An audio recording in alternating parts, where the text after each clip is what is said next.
Hello, readers, and I guess audio bookers as well, if that's your jam. This is A Divine Fury by D.V. Bishop, and it's the fourth book in the Cesare Aldo series. So I was very, very excited to get my hot little hands on the latest volume of Cesare Aldo series. Hello, Grimmy. Do you have an opinion? Hello, sir. I think my cat would like me to stop what I'm doing. Give him a snack. Yes, Grimmy. Everybody wants to say hi to you. Yeah, so this is a crime series set in 1500s Florence, and A Divine Fury is the fourth book in the series. So I do have reviews and more information about the other titles, Ritual of Fire, Darkest Sin, and City of Vengeance. So I will try and remember to put links below if you're interested in those. But it's set in Florence in 1539. And I feel like I owe Aldo a little bit of an apology, or maybe D.V. Bishop, because in my mind, I never looked up how to pronounce Cesare, which is how you pronounce his first name. I think I was, in my mind, and probably in my reviews, was saying like Cesare. It's Cesare, and it's Italian name. And as somebody with a name that people can't pronounce very well, I feel like I maybe owe him a little apology for having his name wrong all this time. But apparently it's pronounced Cesare Aldo. So the character is an officer of the Otto, an early version of the police force, loosely speaking. And he was exiled from the city in a previous volume, but he's now been called back to Florence. Though he's one of the force's best investigators, he's fallen foul of the Segretario Bindi. I hate this character so much. He's so well written. And he's been placed on night patrol, an unenviable assignment and a major demotion. So one night, while chasing a potential criminal who has defied the town's curfew, he stumbles across a body posed beneath the statue of David, laid out to recall the pose of Jesus on the cross. He's soon embroiled in the case alongside his former protege, Strachey, who now outranks him, and hoping to be made an officer again. But the case takes some strange turns, from exorcisms, church secrets, espionage, to serial murder and religious fanaticism. Can Strachey and Aldo work together to solve the crime? So I enjoy this series so much. I've said before that I love the attention to detail in these books. They're really historically accurate. And for me, I cannot stand when historical fiction contains either really glaring anachronisms or a sort of a main character that's anachronistic. Or just a basic misunderstanding of the time period. And I really love Aldo as a character. He's sharp and cunning, and he's often a bit funny in a sort of dry kind of way. He can be kind and understanding at times and ruthless when needed. And I also love that we have a gay character who's not a trope, and being gay is not his whole personality, and he's not... I think sometimes gay characters are sort of the gay best friend, or, these kinds of things. And I just love that he's just what he is.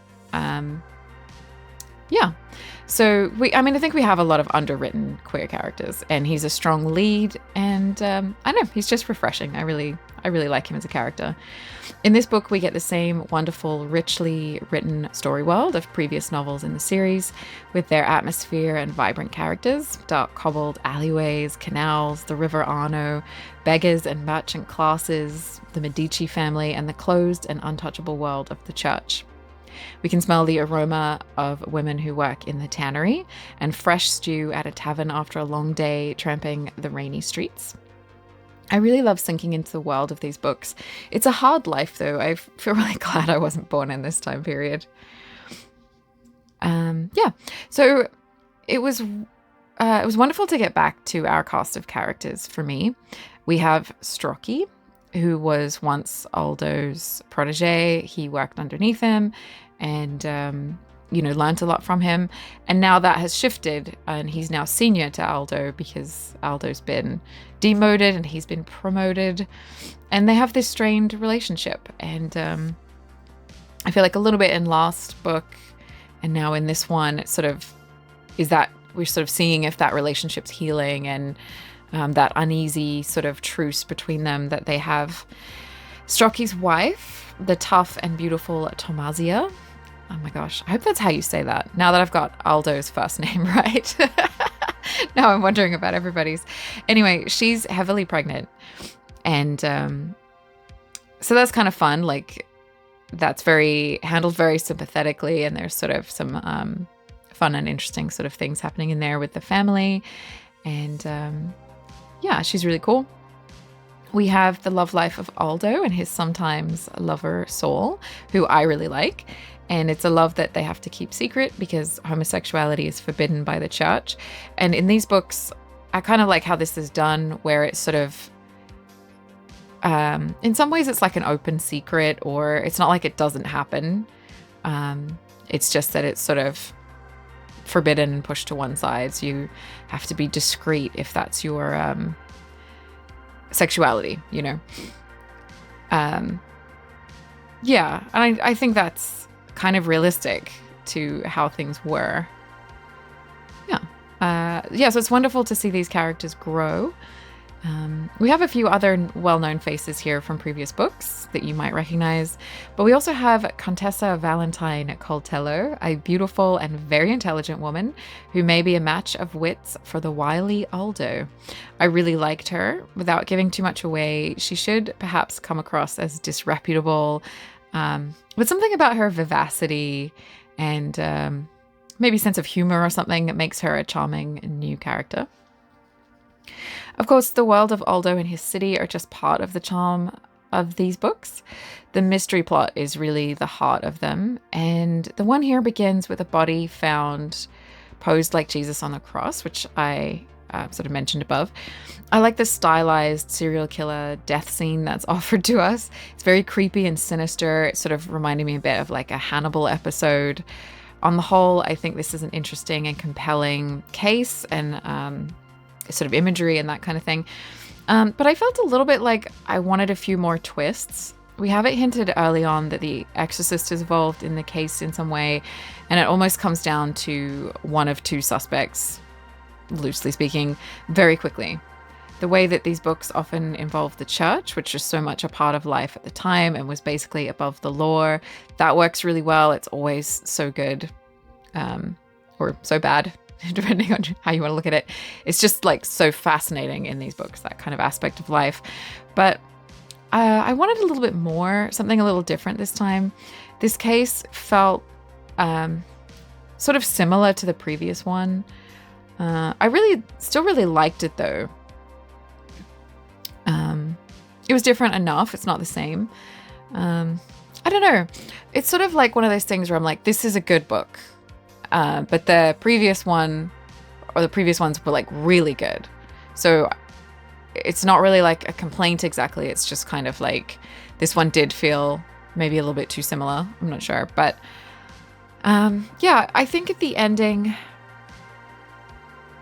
I mean, I didn't love who the killer was. It didn't feel as well thought through as I would have liked. Maybe the author changed his mind over who the killer was going to be sort of at the end, and it kind of felt that way, like a little bit unassured in some way, maybe, or I don't know.